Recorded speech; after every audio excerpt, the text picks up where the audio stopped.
My sister called me a jobless loser. At my son's wedding, her boss ended up firing her. Welcome back with a new real shock story. Before we start, comment and tell me which city you're watching from. At the end, don't forget to subscribe and rate it from 0 to 10. Let's enjoy the story, everyone. I still remember that day as if it happened yesterday. The air was warm, full of laughter and soft music, and my heart should have been swelling with joy. My son's wedding was supposed to be one of the happiest days of my life. I had spent weeks helping with decorations, rehearsing my speech in my head, and dreaming of seeing my little boy start a new chapter. Everything felt perfect, until my sister spoke. It happened during the reception. The chatter, the clinking of glasses, the gentle hum of music. It all slowed down in my mind when I heard her voice. She didn't whisper, didn't try to be discreet. No, she stood there in front of dozens of people, smiling cruelly, and introduced me to her friends as Alec Rose, the jobless loser who still can't make her life work. The words cut deeper than a knife. It wasn't just the insult.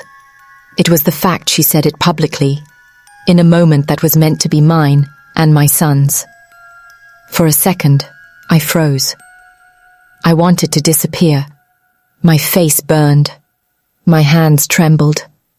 People started looking at me, not with curiosity, but with that kind of quiet, awkward pity that feels like shame. I wanted to scream at her, tell her how wrong she was, but the words wouldn't come. I just stood there, stunned, while my heart thudded painfully against my chest. She didn't stop there. I could feel her eyes on me as she smirked, as if she had rehearsed this moment for months.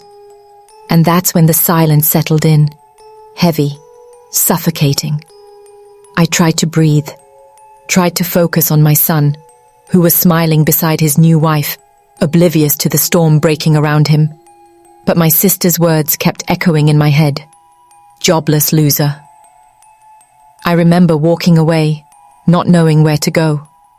The crowd seemed to part for me, but not kindly.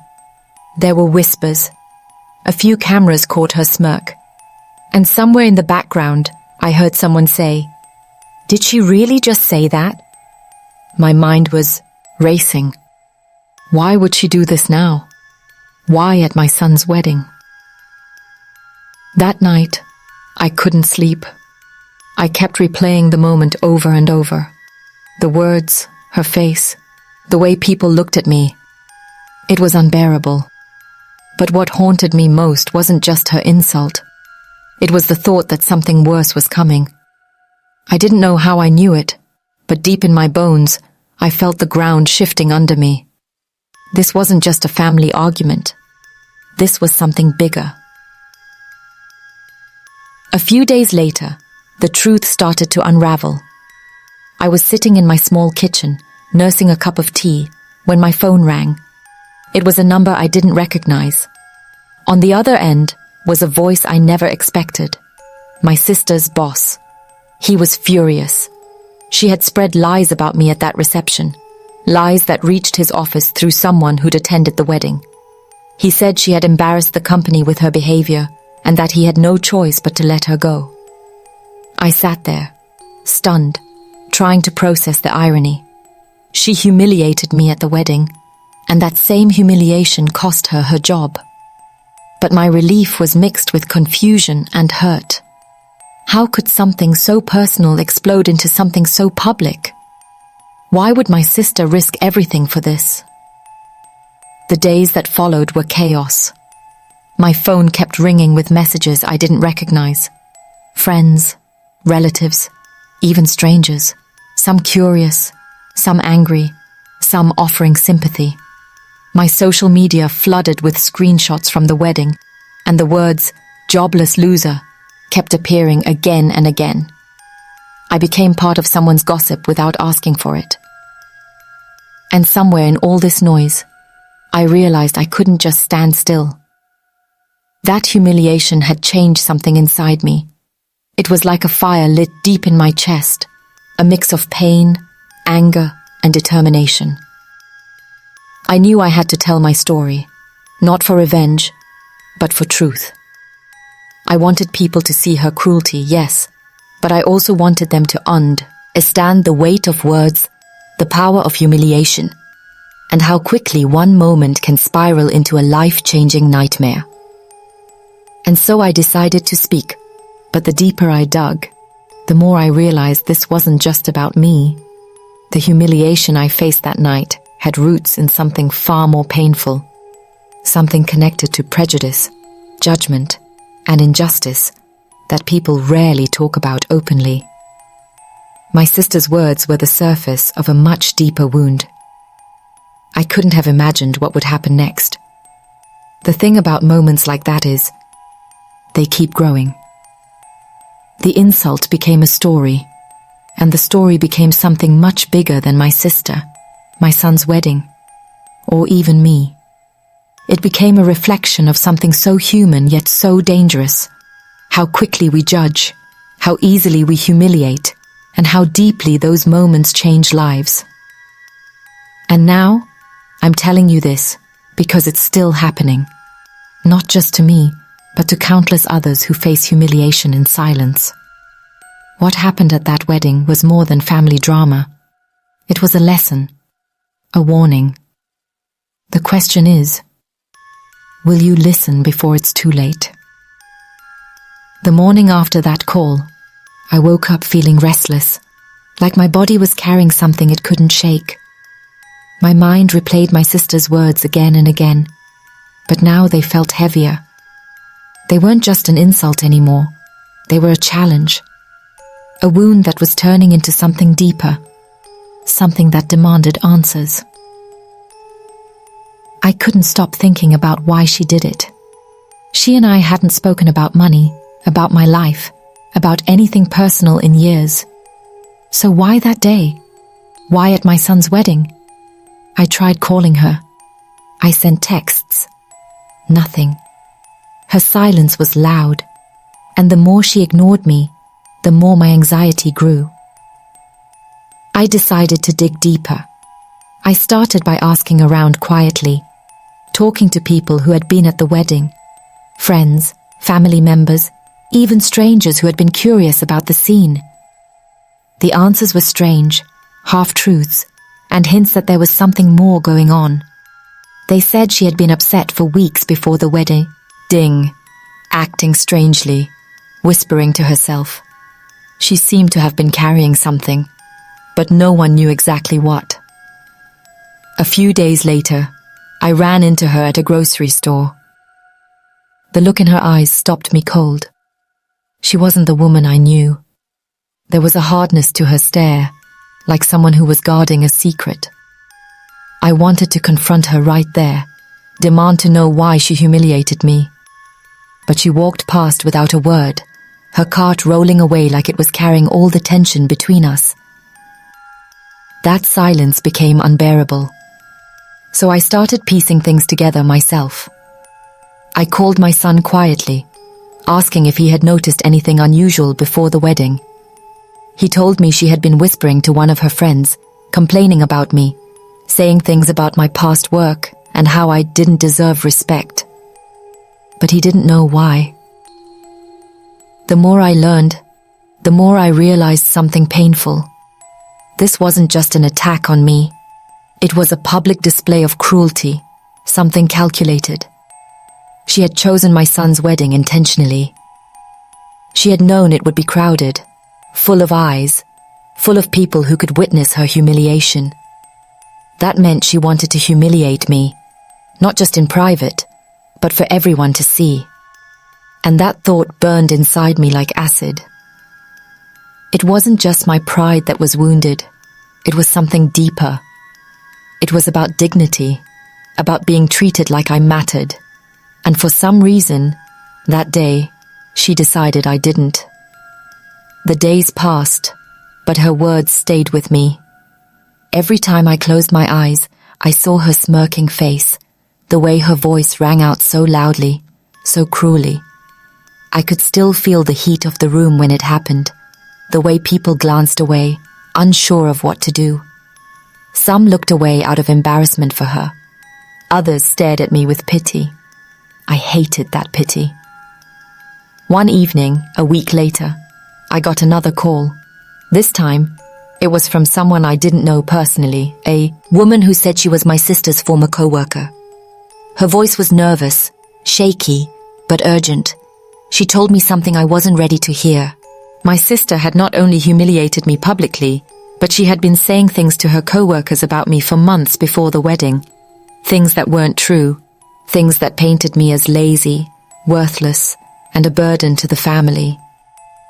The story was worse than I thought. And then came the shocker. Her boss had found out about it, and that was what led to her firing. My sister's private attacks on me had spiraled into something that destroyed her career. It was surreal. Her humiliation of me had turned back on her in a way I couldn't have imagined. Part of me wanted to feel relief, but it was complicated. Seeing her job disappear because of her actions didn't erase what happened to me. My dignity wasn't restored. My son's wedding wasn't fixed. And a part of me was terrified of what might come next. Because humiliation like that doesn't end quietly. It echoes. It grows. And I started noticing it. People began whispering when I entered a room. Some wouldn't make eye contact. Others would drop subtle comments I could barely hear, but which still felt like daggers. It was as if that single moment, the public insult, had shifted something in the way the world saw me. And I hated that. I began keeping a journal that week, writing every detail I could remember. I wanted to make sense of it, to understand why my sister would destroy me in front of my family. I wrote about the warmth of the wedding that day, the laughter, the love, and then the sharp, cutting moment when everything changed. I wrote about the silence afterward, the whispers, the hurt that didn't go away. I realized then that this wasn't just about a single insult. It was about years of judgment, assumptions, and cruelty that had built up between us without anyone noticing. My sister's actions weren't random. They were the breaking point of something much bigger. And that was when I knew I couldn't let it end quietly. The story, my story, needed to be told.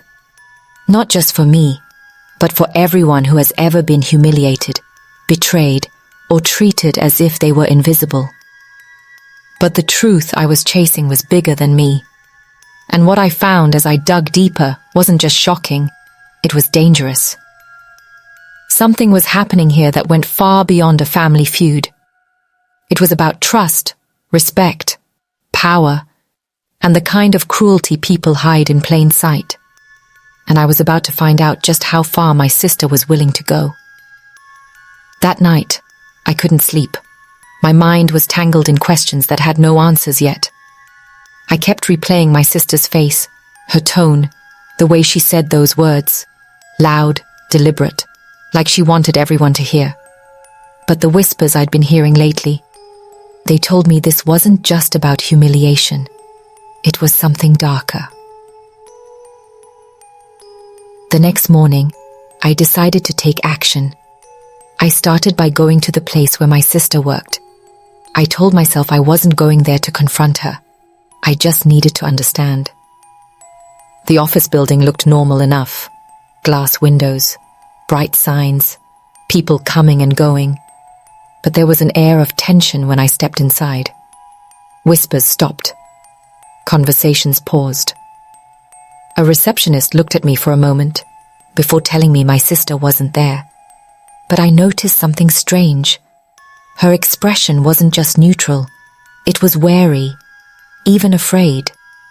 And that made me curious. Later that day, I called one of her co-workers who had spoken to me before. She was hesitant at first, but then started telling me things I hadn't heard before. She said my sister had been under incredible pressure at work, accusations from managers, disputes with clients, but also strange interactions with higher-ups. People were saying my sister was being targeted. She claimed my sister had been spreading rumors about me, yes, but it wasn't random. It was part of something bigger. Her words hit, me hard. If it was true, then this wasn't just sibling rivalry. It was something that had grown far beyond family drama. My sister had been caught in a storm of her own making, and somehow I was in the eye of it. That night, I received an anonymous email. The message was simple. Stop looking. This isn't just about you. You have no idea what you've stumbled into. There was no sender name, no contact information, just those words. My heart raced as I stared at the screen. Who was warning me, and why? The next days became a blur. I started noticing subtle changes. Strangers giving me odd looks in public. My phone buzzing with calls I didn't answer. Messages disappearing before I could read them. Even my son seemed uneasy. One evening, he said softly, "Mom, maybe we should let it go." But something inside me refused to. Letting it go wasn't an option anymore. Then came the breaking point. I found myself standing in front of my sister's old workplace again. This time, I didn't hide my purpose. I walked straight in, head held high, determined to face whatever was waiting for me. The receptionist's eyes widened. The manager came out, and without preamble, asked to speak to me privately. Inside her office, the air felt thick. The manager's voice was low but firm. She told me my sister had been fired after a pattern of disruptive behavior. Not just rumors about me, but conflicts with staff and something they couldn't explain fully. She said she didn't want me involved, that whatever had happened between my sister and me was personal. But there was something in her expression that told me she was hiding more. When I asked directly if anyone had spoken about me at work, her answer was careful. "We don't discuss personal matters," she said. But I could tell she was holding back, and that silence felt heavier than any truth she could have given me. That night, I sat alone in my room, the weight of everything pressing down on me. I went over every memory of my sister, the laughter we once shared, the fights, the silence between us, and now this. I remembered the look she gave me at the wedding, the way she made sure everyone heard her words. And I wondered, was she trying to hurt me, or was she trying to warn me? I started digging deeper. I talked to old friends, colleagues, anyone who might know. The stories began to form a pattern. My sister had been in conflict with powerful people before her firing. There were whispers of corporate politics, of cover-ups, of people being silenced. And somehow, in the middle of all this, my name had appeared as part of her complaints. It was more than just family drama now. It felt like I was standing in the middle of something dangerous, something I didn't understand yet. And the closer I got, the more I felt eyes watching me, footsteps following me when I walked home, whispers in corridors when I passed strangers. The tension was building, and I knew there was no turning back. One evening, as I walked home, I felt it, the same uneasy feeling I'd felt before the wedding. Someone was following me. Slow steps behind mine. Too deliberate to be random. I glanced back and saw nothing but shadows. My heartbeat quickened. I sped up. So did the footsteps. By the time I reached my door, I was trembling. I locked it, leaned against it, and whispered to myself, "This isn't just about my sister anymore. This is something bigger." That night, I couldn't sleep. My mind kept replaying her words, the whispers, the warnings. I realized this was no longer just my story. It was a story that had been set in motion long before the wedding. Something had been building behind the scenes, something dangerous. And I was about to find out exactly what it was. Because what my sister had started that night wasn't just humiliation. It was the start of a chain of events that would change everything. The next morning, I woke with a strange heaviness in my chair. Sad, I couldn't shake the feeling that something was about to happen, something I wasn't ready for, but I knew I had to face it. I had been chasing answers for weeks, and now there was no turning back. I stepped outside, the air cold against my skin, and headed toward the cafe where I had arranged to meet someone who claimed they could explain everything. The streets felt different that day. Quieter, as if the city itself was holding its breath. When I arrived, the man was already there, sitting in a corner booth. He didn't look like someone who wanted to meet me. His eyes were guarded, his posture tense. He motioned me over with a nod, and I sat, heart pounding. Without hesitation, he began. He told me things that made my stomach twist, things about my sister's firing, about her being targeted because she had stumbled upon something dangerous. A group of powerful people, he said, didn't want certain truths to come out. And somehow, my name had been dragged into it as part of a cover-up. At first, I couldn't believe him. It sounded too wild, too unbelievable. But the way he spoke, quiet, deliberate, it made me realize this was more than just rumor. He had proof, files, emails, messages between people who should never have been connected, all pointing towards something sinister. I felt my hands shake as he slid the papers across the table. My sister's name was all over them. So was mine. But it wasn't in the way I expected. It was as if we were pawns in something far larger, something that involved deception, betrayal, and a lot of people who wanted to stay hidden. I left the cafe in a daze. The sun was dipping low, shadows stretching long across the streets. My mind was a storm, anger, fear, confusion. And then it hit me. My sister's humiliation at the wedding wasn't random. It was deliberate, part of a plan. That night, I stayed awake. I couldn't stop thinking about what I had learned. My sister, whether intentionally or not, had triggered something much bigger than a family argument. And now, I was at the center of it. The next day, I confronted my sister. I found her at a quiet park near her apartment. She looked tired, like someone carrying the weight of the world. When she saw me, she didn't greet me. She just stared. I asked her why she had said those things at the wedding, why she had humiliated me in front of everyone. She looked away, her voice trembling. "Alec, you don't understand. I was trying to protect you." Protect me? Her words sounded like a puzzle I couldn't piece together. I pressed her for answers. And then she told me something that froze me in place. Something I never imagined hearing from my own sister. She said there were people who would stop at nothing to keep me quiet, that my life was in danger, and that her actions at the wedding had been a warning disguised as insult. For a moment, I couldn't breathe. My sister, my own sister, had set me up to warn me? My mind raced with disbelief, hurt, and anger. But then, I saw the fear in her eyes, and I knew she wasn't lying. That night, I got another message. It wasn't anonymous this time. It was from her.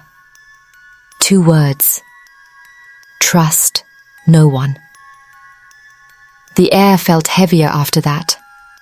I began noticing things I hadn't before.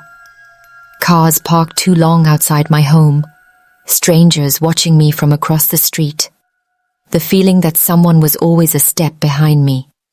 Every shadow became a threat. Every knock on the door sent my heart into my throat. And then it happened.